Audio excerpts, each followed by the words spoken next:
지금까지 예루살렘에 입성해서 일어나는 일들을 우리가 쭉 읽어가고 있습니다. 우선 제일 먼저 예수님께서 하셨던 행동이 성전을 정화시키는 사건이었죠.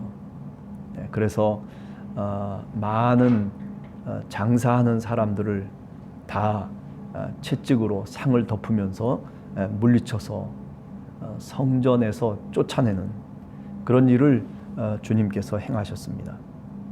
그리고 또 성전에서 행했던 또 두 번째 일은 뭐냐면 병자들과 절름발이들을 다 치유해 주셨다라고 그렇게 성경에서 오늘 마태복음에서 이야기를 하고 있습니다. 그 다음에 세 번째 성전에서 하셨던 일은 뭐냐면은 가르치는 일이었습니다. 사실 성전이라고 하는 것은 지난 시간에도 말씀드렸지만은 그저 죄 용서를 위해서 예배를 드리는 그런 장소가 사실은 성전이라고 말씀드릴 수 있거든요. 짐승을 잡고 그리고 번제를 하나님께 드리고 죄 용서를 선언하고 죄 용서의 장소가 예루살렘 성전이고 그리고 그것을 통해서 하나님의 임재하심을 이스라엘 백성들이 느낄 수 있었던 바로 그 장소가 예루살렘 성전이다라고 하는 거죠. 그런데 반해서 예수님께서는 이런 성전 청결 사건이라든지 또는 치유 행위를 하는 거라든지 아니면 이렇게 많은 사람들을 가르치는 그 모습을 통해서 기존의 유대 지도자들이나 또는 유대교가 갖고 있었던 성전에 대한 기능을 보다 새롭게 우리 주님께서 해석해 놓고 있다라고 하는 거죠. 주님께서 하시는 말씀이 뭡니까? 성전을 정화하면서 성전은 이제 앞으로 기도하는 집이다. 기도가 죄 용서를 대신한다는 거예요. 아니, 성전의 기능 가운데 가장 본질적인 기능은 뭐냐면 바로 기도하는 것이다. 다시 말하면 기도라고 하는 게 뭐예요? 하나님과 인간 사이에 연결하는 고리가 바로 기도란 말이죠. 물론 이스라엘 백성들도 기도라고 하는 것 또는 금식이라고 하는 것, 구제라고 하는 것, 경건의 덕목을 통해서 하나님을 만나는 그런 기회들을 갖고 있었던 것 틀림없죠. 그런데도 불구하고 성전을 그렇게 규정하고 있다는 거죠. 누가? 예수 그리스도가 그렇게 규정해 놓고 있는 거죠. 성전은 바로 기도하는 집이다. 성전은 사람을 치유하는 집이다. 성전은 하나님의 말씀을 알지 못하는 사람들을 가르치는 곳이다. 이렇게 성전의 성격을 바꿔놓고 있는, 다시 새롭게 규정하고 있는 모습들이 예수 그리스도의 모습이었다라고 하는 거죠.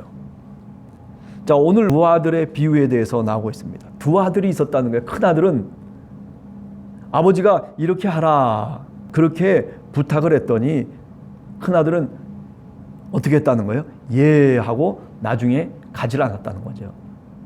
둘째 아들은 맨 처음에는 아니요, 나 안 갑니다 라고 얘기하고 난 다음에 그런데 나중에 가서 포도원에 가서 일을 했다는 거죠.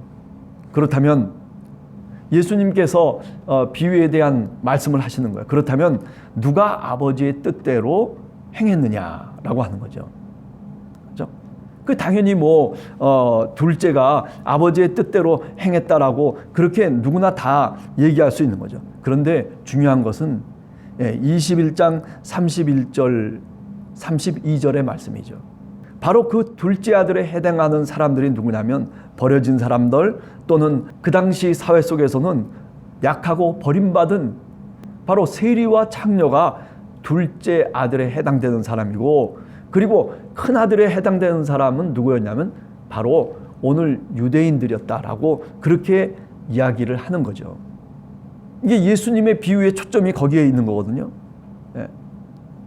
그래서 누가 하나님 나라에 들어가느냐? 바로 세리와 창녀가 먼저 하나님 나라에 들어갈 것이다 라고 얘기하는 거죠. 세례자 요한이 하나님의 의를 갖고 이 땅에 와서 너희에게 가르쳤음에도 불구하고 그를 믿지 않았다는 거죠. 그런 것처럼 오늘 예수 그리스도 우리 주님이 성전에 있는 사람들에게 가르치고 있음에도 불구하고 그들이 그가 누구인지도 깨닫지 못하고 그리고 그의 말을 들으려고 하지도 않는 것이죠. 마태복음의 교회가 어떻습니까? 유대인들과 이방인들로 구성되어 있는 그런 교회 구성원을 갖고 있어요. 이방 사람들이 교회의 구성원이 되고, 그리고 예수 그리스도를 통해서 이제 새롭게 새 이스라엘 백성들이 되어가고 하나님의 자녀가 되는 그런 엄청난 구원의 사건을 눈으로 목격하고 그리고 경험하고 있는 교회가 바로 누구냐면 마태복음의 시대의 교회라고 말씀드릴 수가 있는 거죠.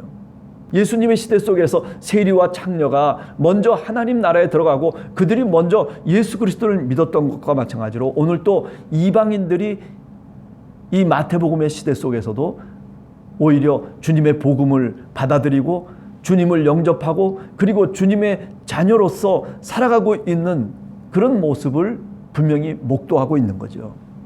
저 회당에서 우리를 비난하고 그리고 우리가 회당 속에서 쫓겨나서 이렇게 교회가 형성되어지고 그리고 오늘 또 저 유대교회 지도자들이 우리를 비아냥거리고 우리를 향해서 욕설을 향하고 그리고 마치 원수처럼 우리들을 대하고 있는 그런 모습 속에 있다손 치더라도 하나님의 뜻은 이렇게 우리를 통해서 하나님의 나라를 이루어 가신다라고 하는 그런 믿음의 고백을 누가 하고 있는 거예요?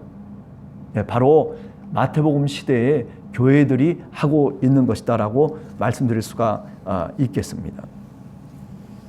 그죠? 지금도 예수 그리스도를 알지 못하고 그리고 믿지 못하고 세상 속에서 살아가고 있는 그 사람들, 하나님이 그들을 구원으로 이끌어내는 바로 그것을 주님께서는 원하시고 계시다는 거죠. 예. 그죠? 꼴찌된 사람들을 하나님이 구원해서 하나님 나라의 주인공으로 만들어주시는 이 일은 예수님 당시나 또는 마태복음의 시대 당시나 오늘 우리가 살아가는 시대에서도 마찬가지로 적용해야 될 그런 주님의 구원의 역사라고 그렇게 말씀드릴 수가 있는 겁니다. 포도원 주인의 비유를 또 말씀을 하고 있어요. 주인이 모든 것을 다 맡기고 사실은 멀리 타국으로 떠나가서 오랜 기간 동안 있다가 다시 돌아오기로 약속을 한 거죠.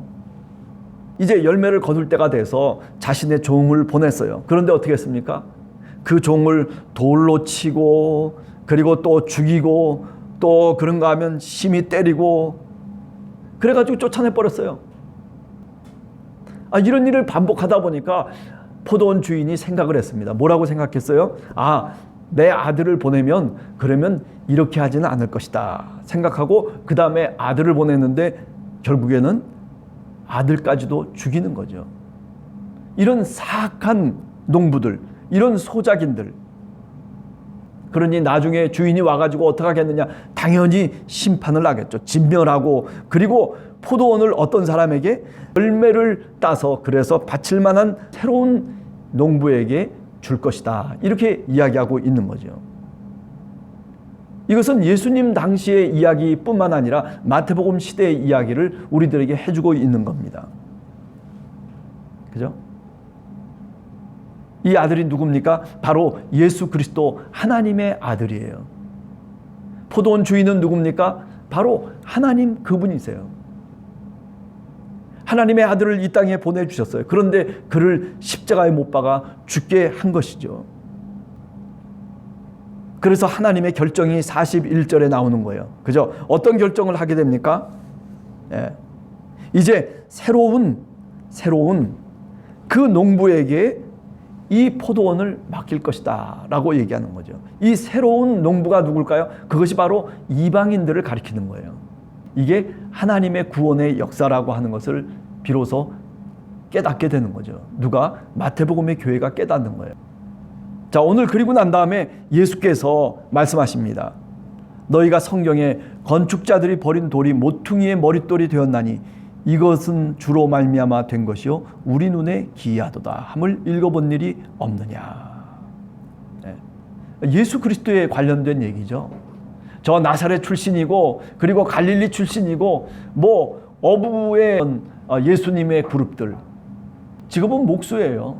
아무것도 아닌 사람이에요. 그런데도 불구하고 그 버려진 돌이 건물의 모퉁이 둘이 되었다는 거죠.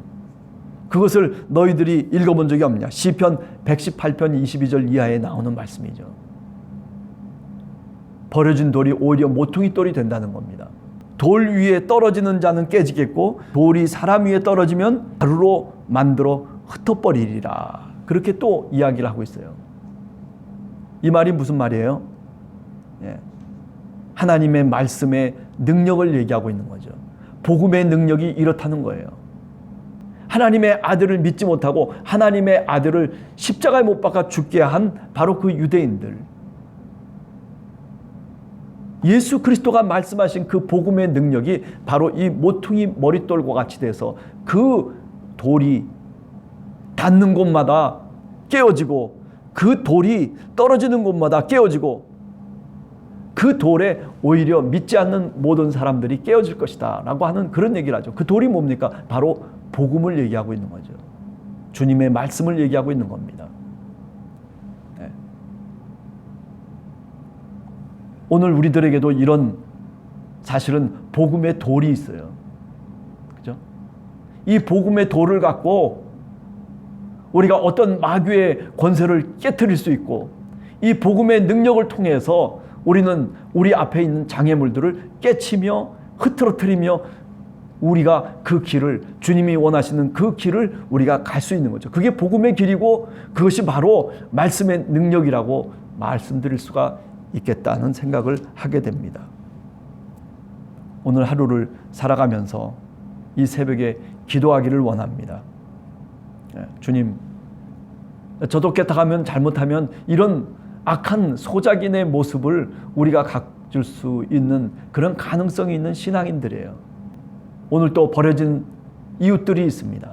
그러나 그 버려진 이웃이 하나님께는 모퉁이 돌이 될 수 있다라고 하는 것을 우리가 다시 한번 생각하면서 오늘 또 주님의 말씀을 묵상하며 살아가는 여러분들 되시기를 바랍니다. 같이 기도하겠습니다.